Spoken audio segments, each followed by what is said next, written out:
So, hello everybody. Howdy. Can you hear me okay? Super, super. Céad míle fáilte. That means 100,000 welcomes to you in the Irish language. I really appreciate you taking time today to come and spend time with us in Ireland, especially since I know the Seahawks game is going on. So you guys are committed souls. Thank you very much. My name is Pat O'Connor, and I co-author the Ireland Travel Guidebook for Rick Steves. Lead tours over there every year as well. And I'm really excited to be telling you about our tour program here for Ireland today. I will be focusing their comments on the tour itinerary. We do other talks where we talk more about independent travel as well, and there will be an Ireland talk at our spring travel festival in early March if you want more independent travel. But today, we've got a little bit of limited time, about an hour, and so we're going to be talking about our tour.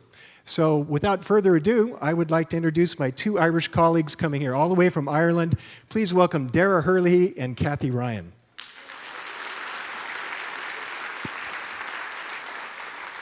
So guys, why don't you introduce yourselves? Tell us a bit about you.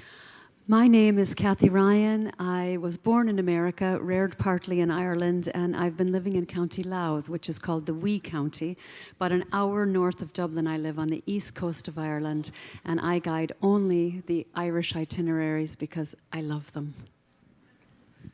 Hi, good afternoon, everybody. My name is Dara Hurley. I'm from a town called Dingle in the southwest of Ireland.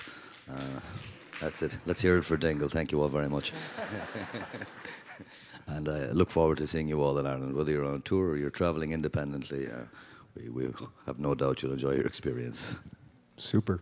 Thanks, Darius. Thanks, Kathy. Okay, folks, let's just start off talking a little bit about Ireland. Rick and I have kind of a fun little joking disagreement.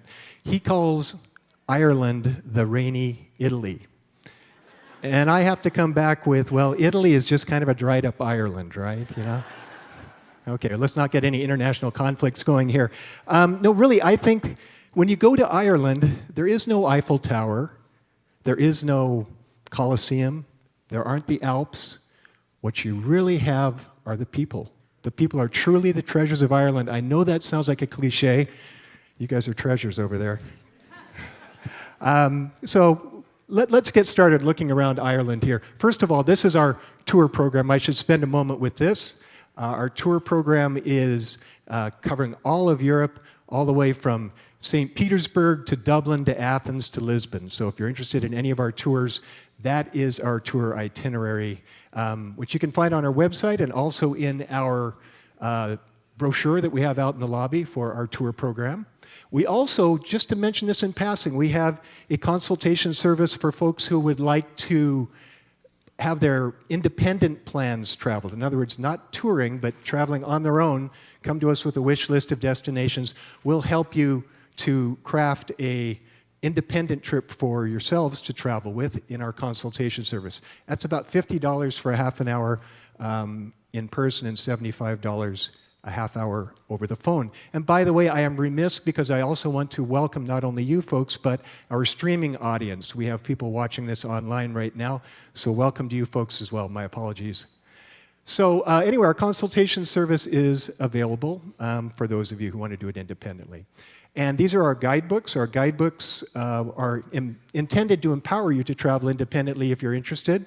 Obviously, the Ireland guidebook, which I update every year, and you're also looking at the Europe 101 book, which is a great history book that's very digestible, and the Europe Through the Back Door book, which is travel skills that are applicable to anywhere that you're going to be traveling in Europe. So Rick and I co-author the Ireland Travel Guidebook. He's getting back over to Ireland later this summer, which will be great. It's been a couple years since he's had a chance to get back. I first traveled with Rick's first edition of Europe Through the Back Door in 1981 for 5 months right out of college. So I feel very strongly aligned with Rick's travel philosophy. This is our tour pamphlet brochure that you can find if you are interested in our tours. And also, this is our actual tour itinerary. We have 2 Ireland tours. This is the 2-week tour. The 2-week tour that begins in Dublin and ends in Belfast. Now, you're going, well, what if I have a round-trip ticket in and out of Dublin? Well, there's a fast train, a 2-hour train ride from Belfast back down to Dublin, or you can simply fly home from Belfast if you like.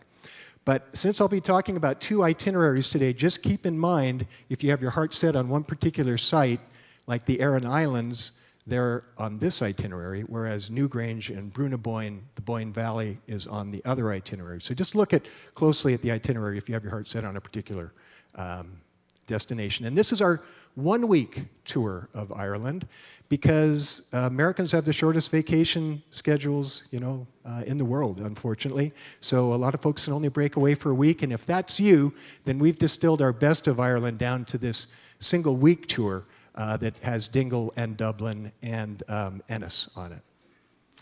And of course, our website, you can find great information from our website, some of the reasons why we really feel that our tours are unique and special. I think I'm proudest of the fact that whenever I have a tour that I'm about to lead and I ask for how many people have taken a Rick Steves tour before, I usually have 40 to 50% of folks coming back from a different tour. So I think that's a bit of a testament too. Okay, I want to mention in particular though that you can get $100 off your tour itinerary for 2017 tours. We have a special going on now for the next week or so. And let me see if the tour code was on that. I can't quite see it. Yeah, okay, good. Okay. Okay, and then we have all of our guides, or about 50% of our guides are European and the others are American or Canadian. So it's kind of a mixed group of folks that we have leading you over there. Our tours are very active. You carry your own bags, and castles are up on hilltops. They're to make them more defensible. So, you're going to be walking up and down a lot of stairs. I would say the most underrated piece of clothing in your bag are your shoes. You're going to be on your feet a lot more than you would be if you were, at home at your desk. Most people lead a more sedentary lifestyle here in the States. So make sure that you do a lot of walks and kind of get in shape, because you're going to be on your feet a lot. And our tour coaches hold about 50 people, and we usually just book our tours to anywhere between 24 and 28 people, so that most people have an empty seat next to them to stretch out. And our drivers are part of our groups. We have a very good rapport with our drivers. One of our drivers is actually one of our guides now, Pascal, right? Have either of you guys worked with Pascal? All right, you guys have been on tours with Pascal. Lovely, very good, even better.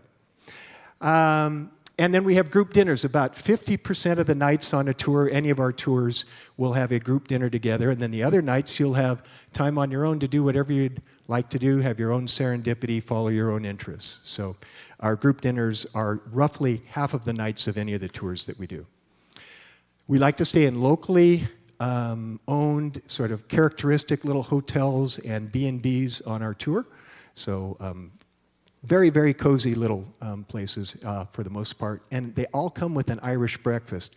And an Irish breakfast is formidable. Take a look at this. I mean, you've got the toast and the fruit and the coffee. You've got ham. You've got tomatoes. You've got sausage. And then you've got a very mysterious-looking little black circular thing. That is black pudding. And black pudding is basically sausage made from pig's blood. It is a real delicacy in Ireland, and they make it very well, but just beware of anything on your plate that looks like a hockey puck, okay? And ATMs are all over the place. Don't worry about traveler's checks. Every one of the places that we stay in Ireland will have an ATM, so that's really the way to get your local cash.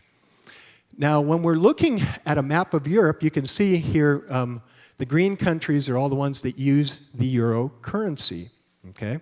But if you look at the island of Ireland off there in the corner, the island of Ireland has a gray section up at the north called Northern Ireland. It is part of the United Kingdom. They use the British pound there, British pound sterling. So there are two different currencies you'll be using on a tour that covers the entire island like that.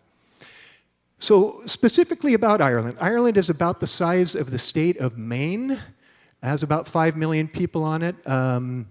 I love the topography of Ireland, but it basically, if you look at this picture of the island, think of it as a saucer with the mountains around the outer edges and the interior being sort of flatter and more agricultural, dairy land or bog land.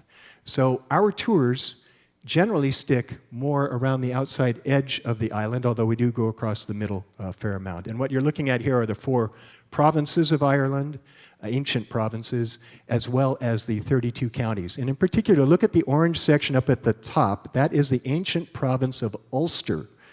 But 6 of those 9 counties are Northern Ireland, and the remaining 3 counties are part of the Republic. Let's start with the destinations. Dublin. This is Trinity College, where Queen Elizabeth started to try and civilize the Irish way back in the 1580s. You know, thank God she was not successful on that. But Trinity College we visit because of the Book of Kells. The Book of Kells were the ancient manuscripts of Matthew, Mark, Luke, and John written down on calfskin vellum because it was the best material that they had 1,200 years ago in ancient Ireland. Kathy, what do you like best about Dublin?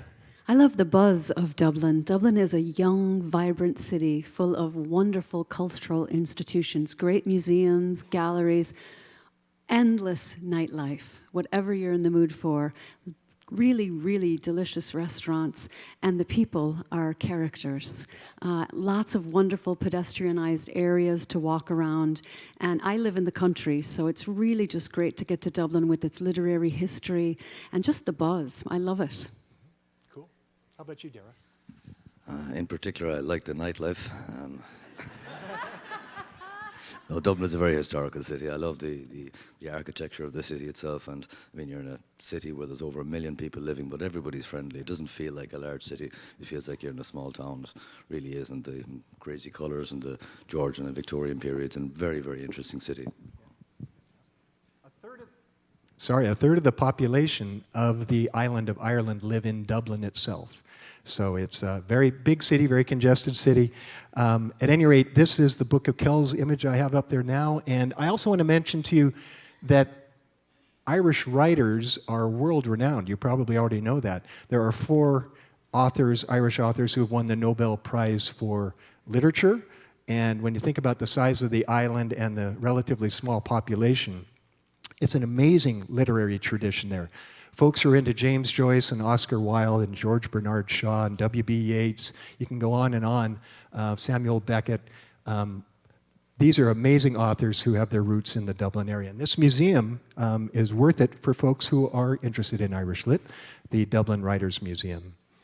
The architecture of Dublin is Georgian, and Georgian means there were 4 consecutive kings of England named George from the 1700s into the very early part of the 1800s. And we might call this neoclassical architecture in other parts of the world, but in the British Isles we call it Georgian. And Dublin at one time was the 2nd most important city in the British Empire after London. There was a time. I really also enjoy the National Museum in Dublin, which has amazing Viking and early Christian artifacts like this little votive offering boat. This little boat is about the size of my fist, and really the metalwork that these early Celtic and early Christian craftsmen could create is quite something. There's also in the National Museum bog mummies, where there were sacrifices and they were buried in the bogs, and they're very, very well preserved, bog mummies. For some people, though, Guinness is a holy pilgrimage when you go to Ireland. When you walk into the main lobby of the Guinness Brewery, there is this lease underneath the floor, underneath the glass floor there, and it is a 9,000-year lease signed in 1759 by Arthur Guinness at £40 a year. You know, not bad. Of course, it's since been renegotiated, but at the time that he did that, it was quite a risk for him because there were over 100 breweries in Dublin at that time. Now, let's talk just real briefly about Irish history. This is Kilmainham Jail. What do you guys find when you're at Kilmainham Jail? What kind of an experience is it for your tour members?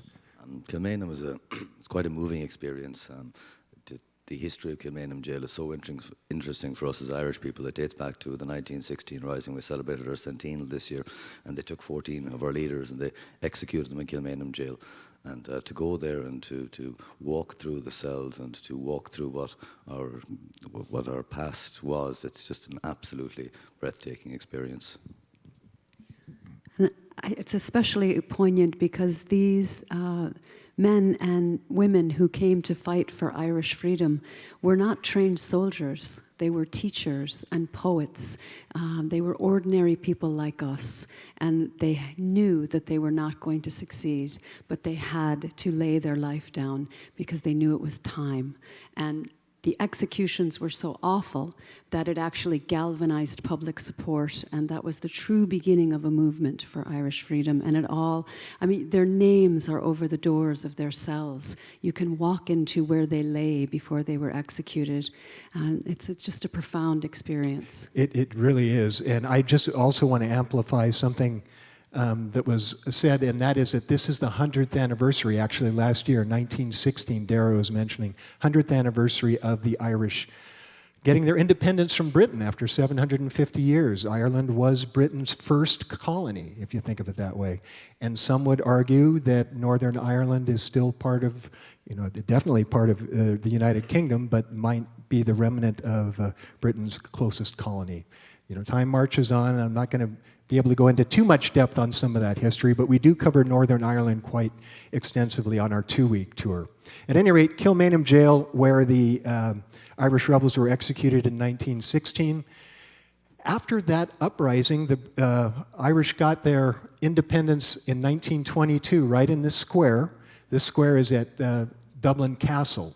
Dublin Castle, again, was the seat of British government for, as I said, over 700 years. So it was sort of symbolic that the keys were given back, so to speak, to the Irish right here in this square.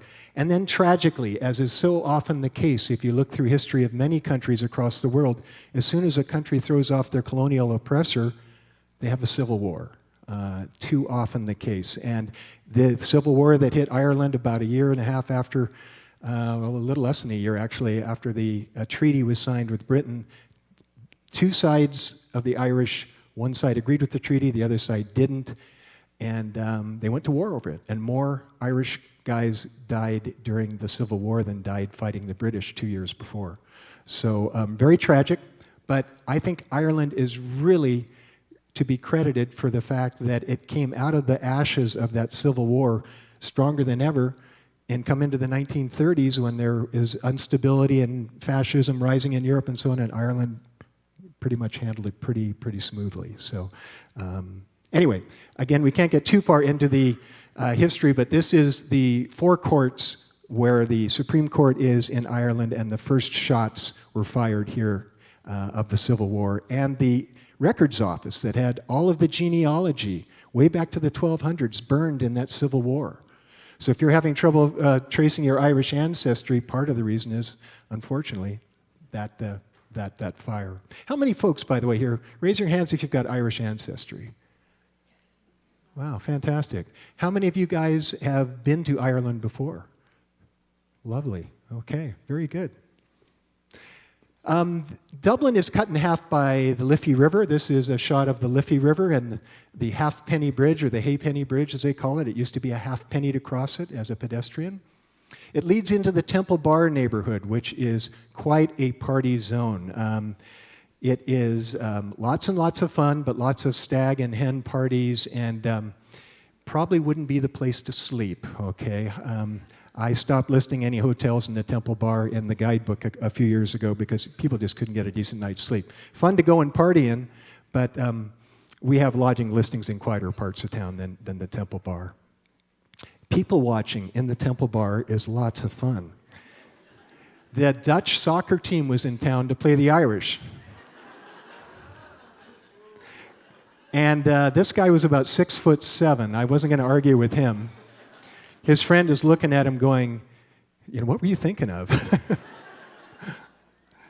Okay, here's a very important stop. This is Newgrange. This is a burial mound that is over 5,000 years old, older than the pyramids, about an hour north of Dublin. This particular site is on our 1-week tour, but not on our 2-week tour for reasons that are too complicated to explain here right now. But again, if you had your heart set on this, that's on the 1-week tour. Or what a lot of folks choose to do on the 2-week tour is come to Dublin a couple extra days early or stay a couple days late and hang out and have an extra day to run up into the Boyne Valley. There are day trips that can take you up there. Why is this so special? Well, Newgrange, as you can see, is a huge burial mound, but when you zoom in closer, you see this doorway and with sort of a window box above the doorway. And this is aligned exactly, precisely, so that only on the shortest day of the year, December 22nd, will the light penetrate all the way into the inner chamber, and only for 15 minutes or so. The thinking being that the souls of the dead would be carried out on the beams of light, and then the gods would be pleased, and then the days would get longer, and the crops would grow, and you could feed your children, and all of that. So you do need to walk into a chamber into the center of the mound. Some people do find it a little claustrophobic. It's only about 5 feet tall and about as wide as my shoulders. But it's very cool to be in there and to know that this is older than an Egyptian tomb. The Rock of Cashel. What do you guys think of the Rock of Cashel?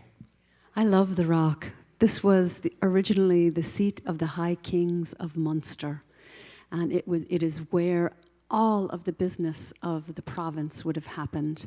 And it was traditionally the O'Briens and the McCarthys who were the kings. They actually, when O'Brien felt that he was being assailed against, he might lose the rock, he might lose his lands, he gave it to the church, because he could then curry favor from them. And they built the Round Tower, which is the beacon that you can see from all over Ireland, calling, pilgrims to the universities, if you will, of Ireland, that time of saints and scholars. That was built in the 1100s. And of course, it was a bell tower as well. But there's a succession of buildings on the top of the rock that start in 1100. Then there's a smaller church built, Romanesque, then a Gothic cathedral built. And you see the evolution of the site. And there's a palpable feeling there that it's a sacred site, that it probably was even long before it became the seat of the kings. It's one of those thin places in Ireland where the veil between this world and the other world is almost non-existent. And you can go back and forth. But it's a special place. Yeah. Yeah, very cool. I couldn't have put it better. I want to go there again, Kathy. Thank you. The Rock of Cashel, by the way, is one of the places that Queen Elizabeth II actually visited when she came to Ireland a couple of years ago. She was the first British monarch to set foot on Irish soil since Ireland became a republic. And as we're moving around our itinerary here, we've moved down to Kinsale. When we leave our 2 nights in Dublin on this particular 2-week tour, we have lunch in Cashel, and then we go down to Kinsale for a couple of nights. Kinsale is the gourmet capital of Ireland, and it's a very historic place as well, especially when we're talking about nautical history. We have great local walking tour guides that we like to use. This gentleman, Don Herlihy, is one of our old friends from Kinsale. He operates a terrific walking tour with a young guy named Barry Maloney. And I'm just going to take a quick moment because Barry is at home in Kinsale watching right now. Barry, here's to you, buddy. Okay? Everybody say hi, Barry Maloney. Everybody Hi, say Barry. hi, Barry. There we go. Barry, you don't know what you're missing. Okay, so Kinsale is only a few miles away from where the Titanic made its final stop. If you wanted to get off the Titanic, your last chance was in a place called Queenstown, which is today called Cove. It's basically the port of Cork. We like Kinsale much better than the city of Cork as far as an overnight destination. It's just got a ton of charm. So the Titanic, its last opportunity there in 1912, and then 3 years later, the Lusitania was sunk right off County Cork, not far away. It's also said that the original sailor who was the model for Defoe's writing of Robinson Crusoe boarded the boat in Kinsale. There was a real live guy who got marooned on an island off of Chile, and the rest of his shipmates were killed in a typhoon. Nobody was missing him, and when he was finally found, it was such big news sort of in the Western world that Defoe decided to write a story about him, and that was Robinson Crusoe. So tons of maritime history here.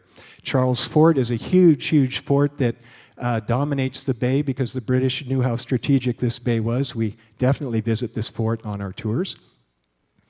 And then we pass through Killarney National Park, one of Ireland's 6 national parks, and we get great views of some of the only remaining old-growth forests there in Ireland, in Killarney National Park.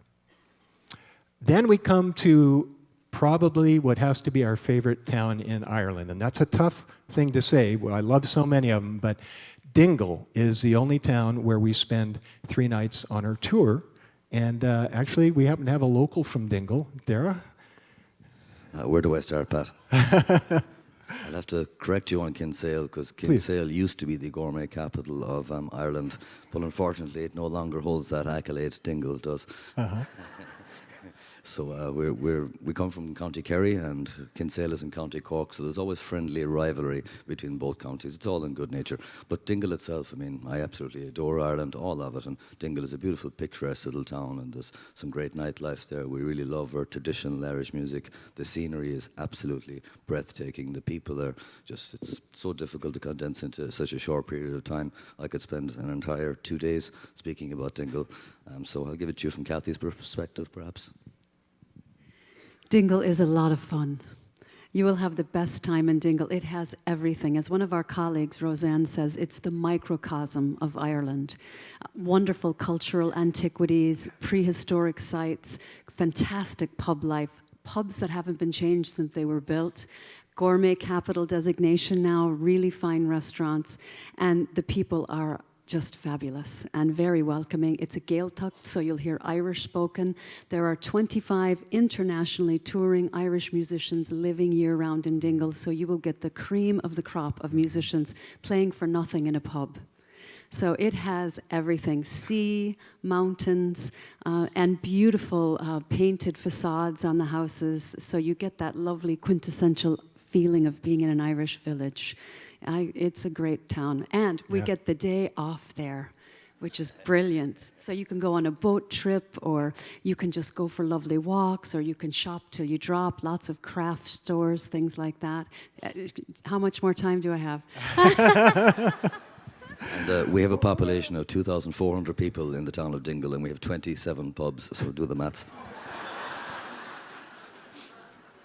Yeah, it's hard not to have a good time in Dingle, definitely. So Dingle is the launching point for this circular drive, which we call the Sleigh Head Loop. It's about 1/3 the size of the Ring of Kerry. The Ring of Kerry is definitely more famous, but the Ring of Kerry has kind of been loved to death in many ways.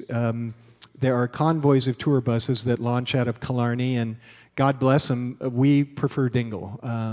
It's just a more intimate, less plastic sort of an Ireland than Killarney Town, and my apologies to anybody with Killarney roots, friendly people, but big time commercial tourism there. So this is a loop we do on our tours around the most western point in Ireland, the Sleigh Head Peninsula. This is the actual tip of that peninsula, the most western point in Europe. Believe it or not, I took this picture at about 9:45 at night on the longest day of the year. Ireland is pretty far north. When you are in Dublin, you're as far north as Edmonton, Canada. And when you're up on the northern Irish coast, you're at the same latitude as Ketchikan up in Alaska. So the days are longer. This is an evening photo, which makes it kind of fun in late June because your sightseeing time is expanded with the extra daylight hours. People oftentimes ask me, when's the best time to go to Ireland? And, well, daytime. I mean, you can never outguess the weather in Ireland. So just pick the time when you want to go. Seattle gets more, 2 inches more of rain on average per year than Dublin does. But Dublin has more rainy days. In other words, we get most of our rain from November through April, where Ireland, it's a little sprinkle every day almost. Any day without rain is a little bit unusual, wouldn't you guys say? Yeah. The Gallerus Oratory is one of the main sites that we visit on this Sleigh Head Loop that I mentioned. This is an early Christian oratory that I can just barely get my entire tour into. 25 people can stand inside of that. These were from the days from the mid-400s when St. Patrick had first brought Christianity up through about the 1100s when the Irish church developed completely on its own. It was Christian for sure, but it was very different than the Roman church. And little oratories like this were built. Then here come the Normans in the early 1100s, and they brought along Cistercians, Augustinians, Benedictines, Franciscans, and they built churches like this. This is another one of our favorite local guides, a gentleman by the name of Tim Collins. He's the retired police chief of Dingle, and he shows us around the peninsula because he's also an excellent archaeologist and really knows the history there. Sleigh Head. This is Sleigh Head on one of my tours in the summer, and 2 weeks later I had a group, and this is what they saw. Could be that, could be this, okay? So I think it was Oscar Wilde who said, there is no such thing as bad weather, only inappropriate clothing. So, Ireland, if you're a sun worshiper, roll the dice and come anyway.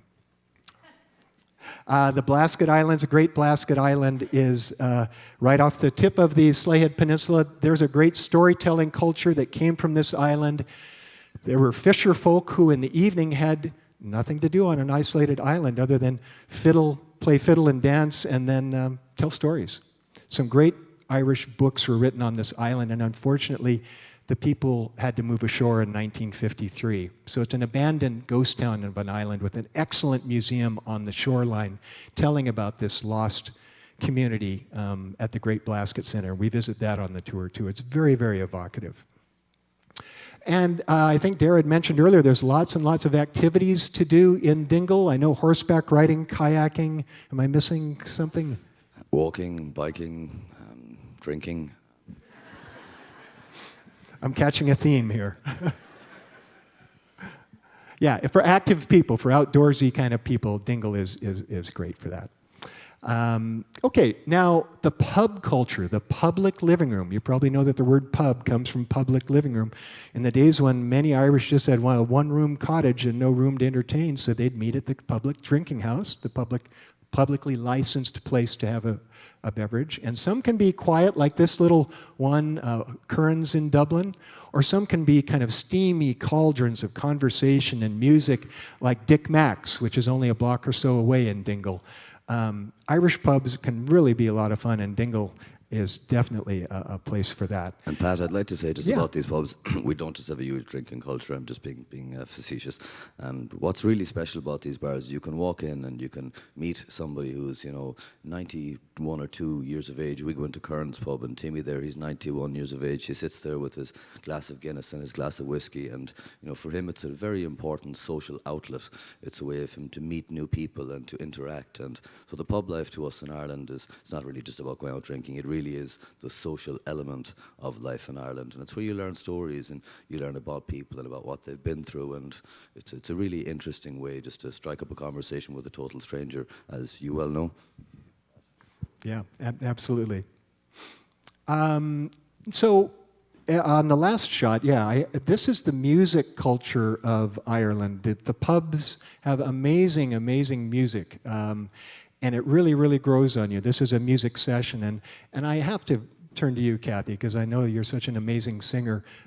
Tell me a little bit about, in 500 words or less. Well, the pub is often the nucleus of a community. It's where you go to get your news, and it's where you also go to hear music, because usually a couple of nights a week, and definitely on the weekends, the local people will come in and gather and play.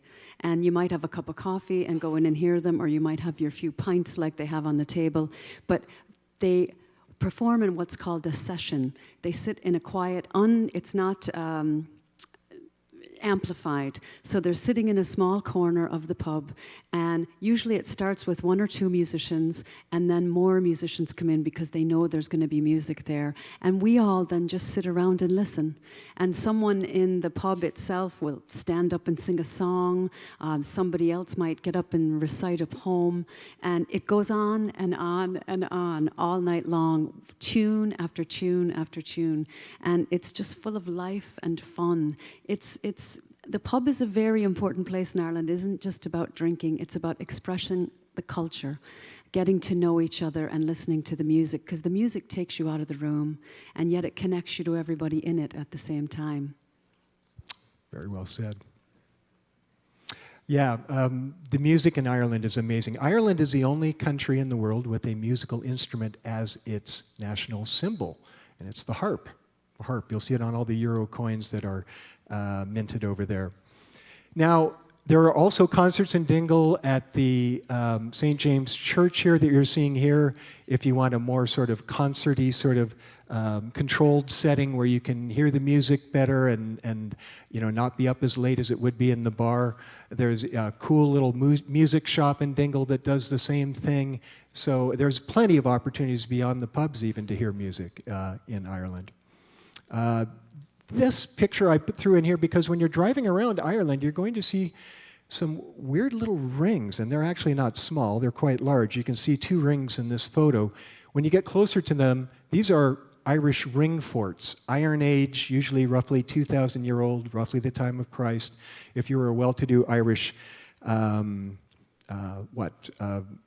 leader, you would build a fort like this where you could keep your loved ones safe and your cattle safe, because cattle was a currency, and sounds sort of goofy, but cattle rustling, that's like stealing money from your enemy. So they had to be defensive back there. And these old forts are all over Ireland.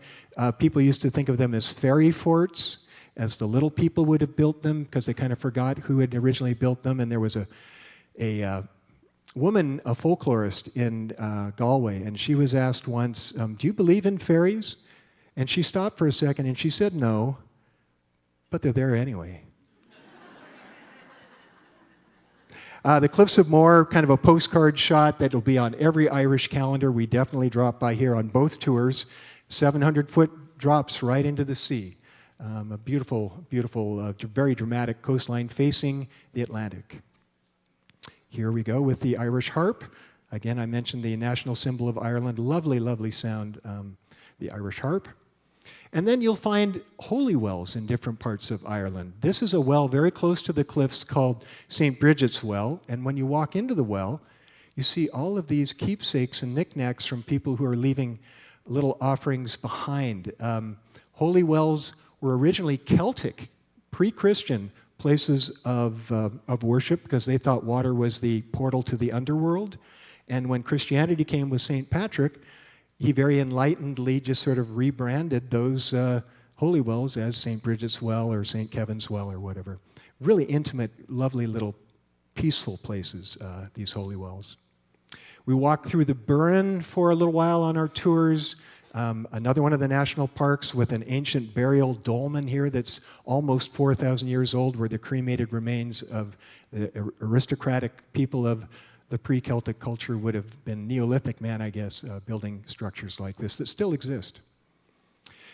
I always like to throw this photo in. I was in the Burren and I was asking for directions from this gentleman, and then I thought to myself, I wonder what it's like to live here. So I asked him, have you lived here all your life? And he looked me right in the eye and he said, not yet.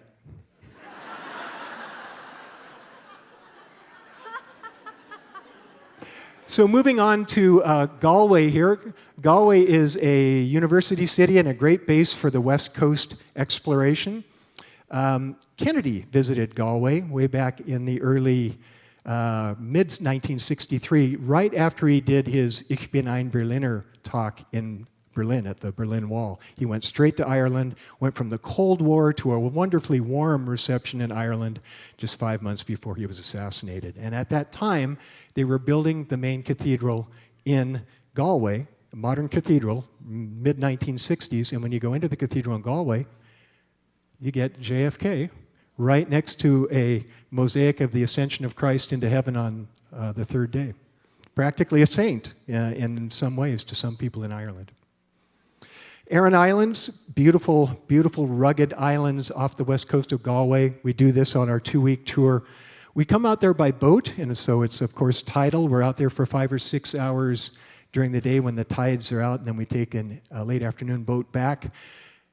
The Irish language is spoken out here on the Aran Islands, and only about 5% of the population still speak Irish. You speak Irish, don't you, Dara? You're fluent. Sorry, the Irish language, it's spoken in about 4 different pockets in Ireland, and these areas are what are known as Gaeltacht areas, which literally translates as Irish-speaking areas. We have a population of 4.5 in the south of Ireland, and there's about 1.5 in Northern Ireland. So in total, there's 76,000 people on the entire island that speak the language, so it really is, it's a dying language, for want of a better expression. There's a huge revival in the Irish language, particularly in the last 15 or 20 years, but I come from a Gaeltacht area, so I was very fortunate where I was born and bred with the Irish language. So my mother, who's probably tuning in here today from Ireland, hello, she speaks English fluently, but on a daily basis she makes a point of using the Irish language, and she's very insistent that we keep that language alive. So it is nice that if you come to Ireland that we speak the Irish language on a daily basis, and the Aran Islands is another area in which the Irish language is spoken on a daily basis. Could you, Dara, could you just say something to us in Irish and then translate it for us? Say hi to my mom, I will. Conatá sibh galéir, Misha Dara ó Hirleha, Haman Sa ó Éire, agus Hashi Ani Yasave sibh galéir. So I said, hi, my name is Dara Hurley. It's lovely to meet you all. I'm here from Ireland, and it's great to spend some time with you. When are you going to switch to English? Cadarish? You're a fast talker. The most important word that all of you will learn when you come to Ireland is the word sláinte. And sláinte, it's spelled S-L-A-I-N-T-E. And it's a very important toast because if it's literally translated, it means to your health. So it's a phrase you'll use on a daily basis, which is sláinte. Can I hear some of you say sláinte? Sláinte. Sláinte. Very good. It's we'll say it like we were raised a toast, sláinte as well, slánta sometimes. I had a tour member years ago who couldn't remember how to say slánta, so she would always raise her glass and go, lawn chair. She got the message across. At least you made an effort. The Aran Islands are where you'll see the thatched roof culture that is still hanging on by its fingernails in Ireland. This is the Aran Islands, a great place for old culture like that. You get around the islands on a minivan if the weather's bad, or you can get a pony trap ride around the island. The biggest of the 3 islands is the one we're going to. It's called Inishmore. Of the 3 islands, this one is the biggest. It's only 9 miles long. So you can get around with various transportation, including bicycles if you are looking for a little exercise and stretching your legs. The big reason to be on the island is to see this Iron Age ring fort, Dunluce, which is a UNESCO World Heritage Site, and it's surrounded by these, what they call chevaux du fris. They are stones that were taken from other parts of the island and set upright like this. They didn't just pop out of the ground. If you're trying to attack this fort and you're charging, how do you run through those things, right? So it worked very effectively. The Aran sweaters are from the Aran Islands. Different little stitching patterns, quite distinctive. And the people of the Aran Islands are wonderfully rugged people. They come in from a place where 150 years ago they literally had to make dirt. Okay? In other words, in order to grow a vegetable garden, all they had was rock and sand and seaweed. You mix it together, and over a little bit of time, you get enough soil to actually grow a vegetable garden. So these are rough people who are fishing culture people, and you can see how ruggedly beautiful Inishmore is. So we've gone around the southern half of the island. We're going to scoot around the north here. Connemara, where there's 40 shades of green, and that's no cliche. That really does feel that way. This is the rainiest part of Ireland, Connemara. Beautiful rhododendrons blooming in the spring, usually May or early June, depending on what kind of a winter they've had. And famine graveyards all over Ireland. I really want to spend just a minute on this. Think about this for a second. In 1800, there were roughly 4 million people in Ireland. In 1900, there were roughly 4 million people in Ireland. But in the middle of that century, in 1845, there were 8 million people in Ireland. What happened? The famine. Because people were living in a house of cards, living off just basically potatoes and some sort of a dairy product, buttermilk usually, and they could survive. They could have more kids, and pretty soon you had a population explosion until a blight came, and it ruined the potato crop for 4 years. Over 1 million people starved, and another 1.5 million emigrated, and after that, only the eldest son would stick around because he'd get the land, and any other son would become a priest or emigrate. so the population went back down. I think it's quite unique demographically, Ireland, in that sense. Here's a healthy potato field today, and here's a ghostly old lazy bed from the days when Ireland had twice as many people living on it. And many, many tragedies from the famine. We go through this valley called the Dunluce Valley where 600 people 600 people marched to their landlord to get relief during the famine, and he was either unable or unwilling to give it to them. And when they walked back the 10 miles to their little community, a third of them died. So very, very pivotal moment in Irish history was the famine. This is one of my tour groups, just to mention briefly something about the touring. When you're traveling independently, you're going to spend 25% of your time figuring out where to sleep, where to eat, and how to get from A to B when you're on your own. When you're on a tour, that's figured out for you, so you don't have to spend 25% of every day doing that. So therefore, on a tour, you can see in 3 days what it would take you 4 days to see on your own. Okay? That's the beauty of a tour, the efficiency of it. But of course, you have to live by the tour schedule, so that's kind of the trade-off. Peat bogs out in the west of Ireland, where they would literally cut the turf out of the soil or out of the ground and almost burn them like Presto logs. If you're a poor Irish person during the famine, all you need to do is just boil some water for the potatoes, and that's all you would need.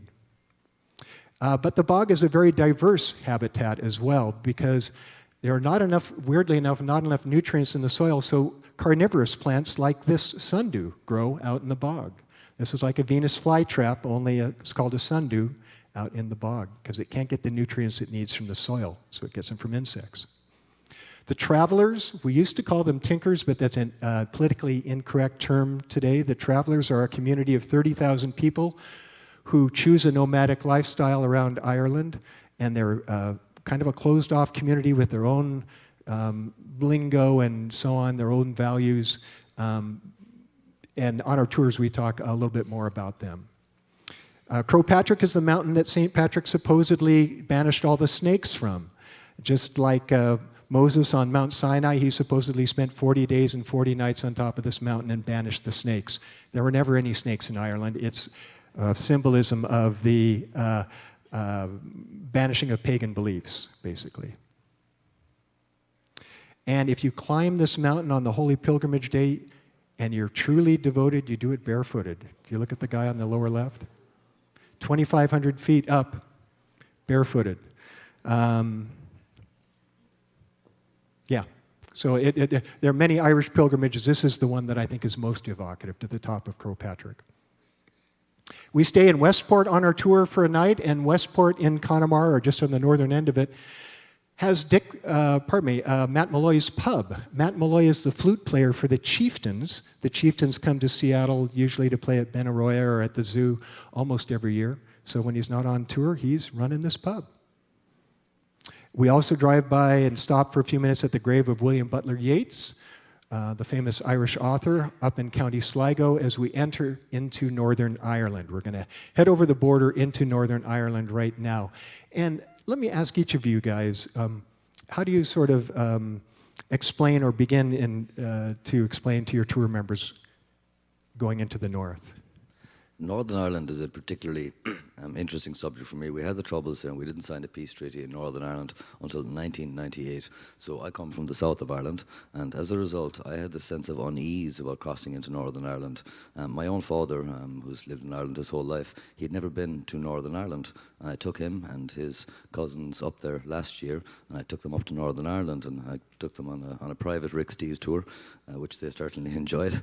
And they couldn't believe how beautiful Northern Ireland was. In 2002, that was my first time. Rick Steves has been to Northern Ireland before I have. It's something I often tell my tour members. And I had this sense of unease, but when I started going to Northern Ireland, I realized there aren't these big military tanks to cross the border. It's a seamless crossing. And I never realized just how beautiful Northern Ireland is. The Antrim coast is absolutely stunning. It has so much to offer, and there's a real sense of warmth and friendliness of the people. And I think that one of my biggest challenges was getting that level of comfort in Northern Ireland. But today I'm so happy that I can go to Northern Ireland and have an absolute wonderful time with my tour members. The English government did a beautiful job of maintaining open spaces and those important sites of scenic beauty. And we get to visit them all. Giant's Causeway, Carrick-Reid, and they're absolutely stunning. And the people of the north have been waiting so long for tourism to come. And we are made so, so welcome. I live on the border between Northern Ireland and the Republic, and I do all of my shopping in the north. One of the things my tour members worry about going into the north is the currency change. Makes you a bit anxious because you've had this lovely time for 2 weeks worrying about nothing. And it's so easy. It's just the pound. You get a few pounds, but you use your credit card, you use your bank machine the same way we all do.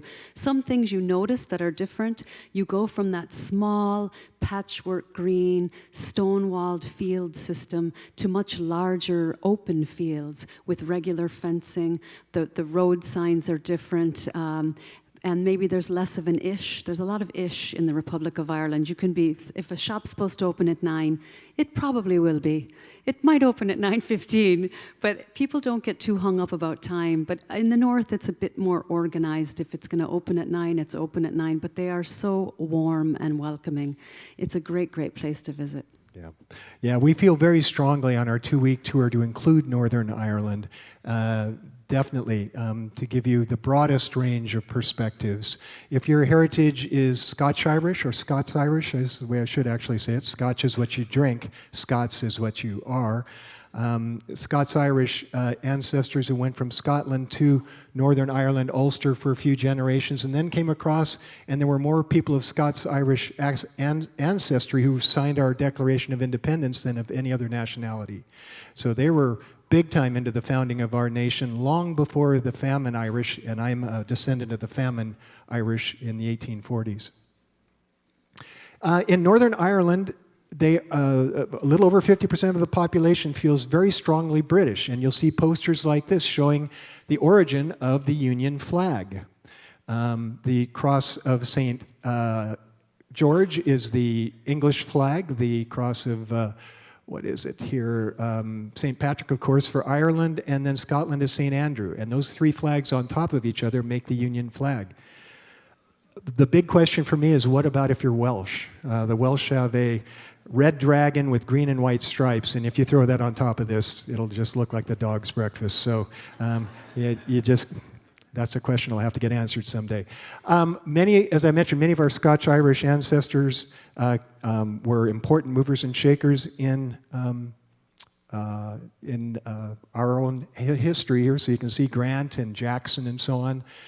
We do visit the town of Derry, Londonderry, an important city, a walled city, one of the last walled cities. This is where the Troubles in modern days re-erupted in 1972, actually 3 years earlier than that, but Bloody Sunday here in 1972 is what I remember when I was in high school. But today, Northern Ireland is safer than you are in lots of areas of our own home city. So don't be afraid to go there. I think it's a terrific place to visit.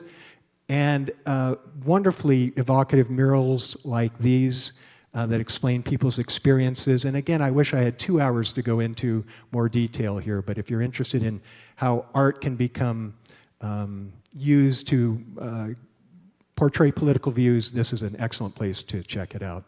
One of my colleagues, Stephen McPhillamy, is in town as well. He's not with us at the moment, but this is an old picture of him when he was just a walking tour guide for us. And we were walking around, and a camera was watching us, a surveillance camera. This is about 15 years ago.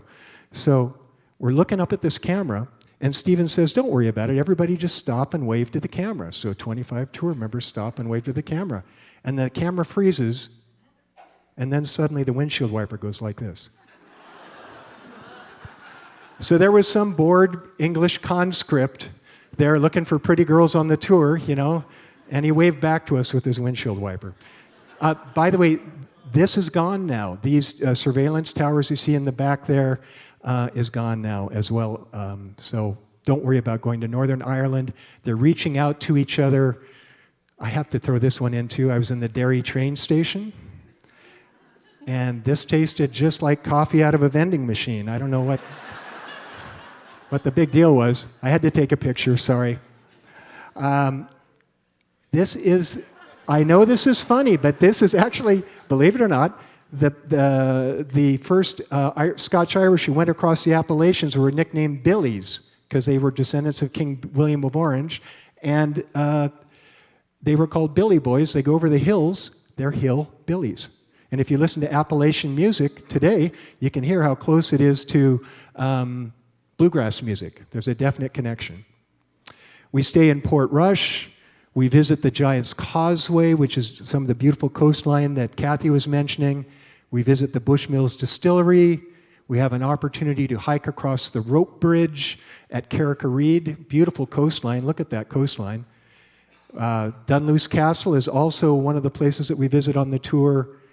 And then Belfast, where we end our 2-week tour. It's a shipyard city where the Titanic was built. And take a look at this. On the 100th year anniversary, are you reading the fine print? RMS Titanic. It was okay when it left here. Don't blame us. And you can visit the Titanic Center, and these buildings are actually the size of the bow of the boat, to give you an idea. This is right where the boat was built. And the DeLorean was built here too, way back in the early 1980s. The flag of Northern Ireland, the symbolism of which we don't have time to go into here, but in the center is the Red Hand of Ulster, one of the main symbols of rebellious Northern Ireland for both communities. Okay, I'm going to be wrapping up here in a minute. There's Bobby Sands, one of the great Irish murals in the Falls Road of Belfast. The Crown Liquor Saloon in Belfast is a protected historic site where you walk across the Crown as you go in because the husband and wife disagreed on whether or not they wanted to be British or Irish. So he said, sure, we'll name it the Crown as long as we can wipe our feet on it. With friendly guys like this running the place. So as we close right here, I'd just like to say it's the character of the people. It's the beer, for sure. It's the music, definitely, like Kathy was saying. It's the people you meet. I was at the Bushmills Distillery and met these guys. They're a Finnish biker gang from Finland. Okay, so I don't know if you can pick me out of that photo, but anyway. The great traditions of Ireland, the wonderful tidy town colors, the humor of the Irish, and last but not least, the optimistic, forward-thinking Irish today. I want to thank Dara and Kathy for coming today. Please give them a big hand. Thank you. Now, I will be out in the lobby to answer questions. All three of us will be. For the next hour out there, we'd be glad to answer your questions. And thanks again, folks.